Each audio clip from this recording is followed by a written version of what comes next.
got the second dado in, completed it, both cuts, but the plywood doesn't fit in the dado. The shelves don't fit in the dado. So, gonna have to redo that one, at least the bottom part of it. Well, they'll fit this time. Tight, but that's okay. Better tight than loose, eh? One of the reasons I don't like Home Depot plywood. I mean, what's that? You know? It looks so nice and pretty at the store on the big old pallet.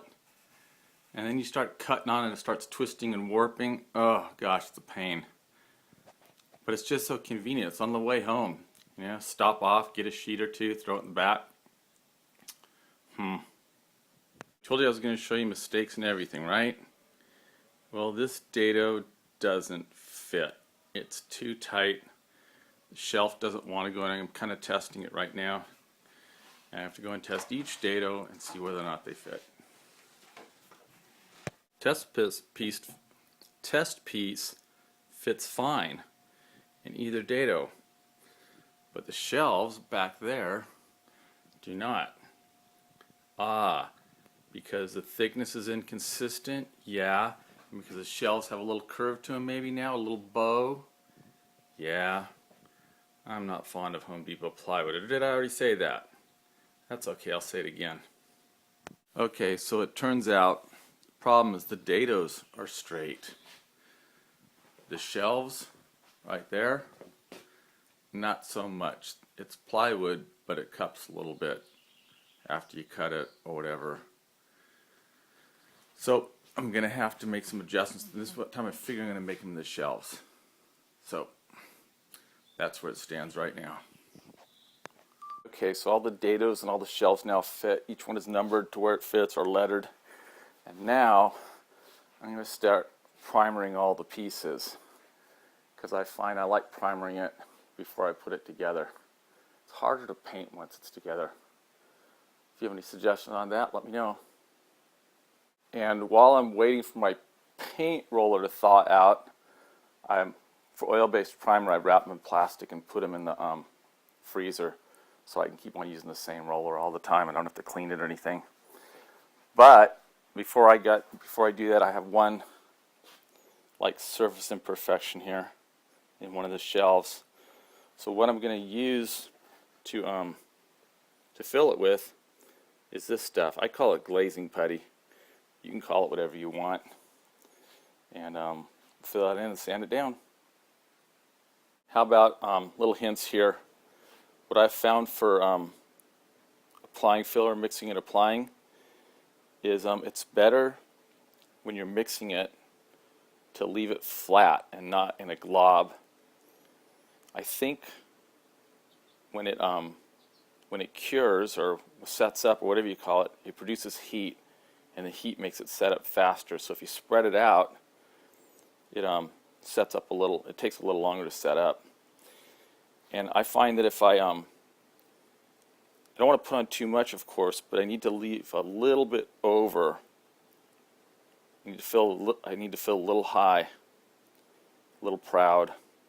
That way I can sand it down to smooth. And I also find that the less I work it, the better it is. Like if I can just apply it in one stroke and then use another to adjust the depth, maybe scrape off the edges or something. That's what I find works best for me. Okay, this is the surface ding that we repaired with glazing putty, auto body glazing putty. Someday maybe I'll say why I don't like the wood fillers that are available. So it's time to sand it down. Okay, sanded down. Just want to show you what it looked like before it got painted. I don't know if I'll be able to remember which shelf it was after it gets painted, but it looks to be fairly smooth. I think that'll disappear in the paint. This is what I use as a random orbit sander. If I'm doing a lot of sanding or more than about 5 minutes, I connect it to a Cyclone and a shop vac. Right now I think I'm using like 180 grit. That was on the sander, so I just left it there. Probably like you too, huh? Whatever's on the sander at the time, that's what you're going to use most of the time, right? Well, maybe not. I don't know. Try this. I don't want to get paint in my dados, at least not much if I can help it, less to clean out later. So I put a little strip in there of the about the same width the shelves that are going there. So we'll see how it works.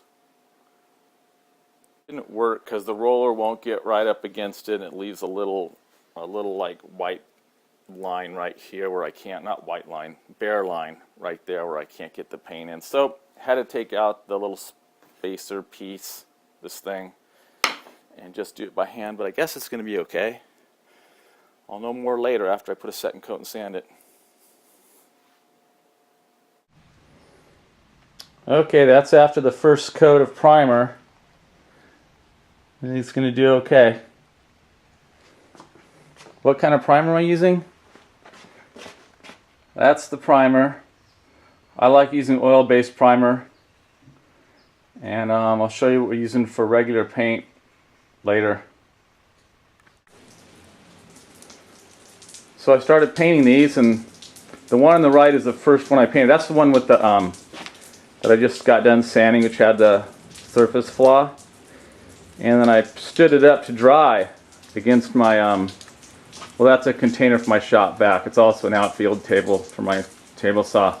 But I put it on this side of it, stood it up, and the mistake was it started raining, and it got it wet. I don't know if you can see it, but it got it wet while it's still drying, and it's oil-based paint, so I don't know what's going to happen. But anyway, just another travail in the life of a DIYer, huh? So, the first one should have told me something, right? But then I've completely forgot on this side of the garage. I'd already painted one of the backs of the case, and that was right about there. And I don't know if you can see it, but it's wet too. Well, let's see how it goes, huh? I don't know if I'll have to sand the paint off and start again there or not. I guess we'll find out tomorrow after it dries. Most of the pieces now have 2 coats of primer on them, except for the shells. They have 2 coats on one side and one side on another. They're the only pieces that have to be painted on both sides. But the verticals only have to be painted on one side, so they have at least 1 coat on them, if not 2. And this is the stage that we call watching paint dry. So I guess we'll just stay here and watch paint dry. Not. Actually, we're going to K1 Speed. I'm going to take my daughter to K1 Speed with her friend. Okay, so I'm sanding the different pieces of the case. Let's see if I can back this out more. Nope, can't.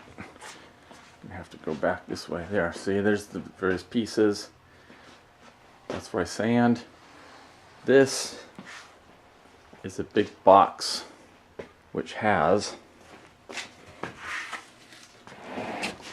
a vacuum in it, shop vac, you know.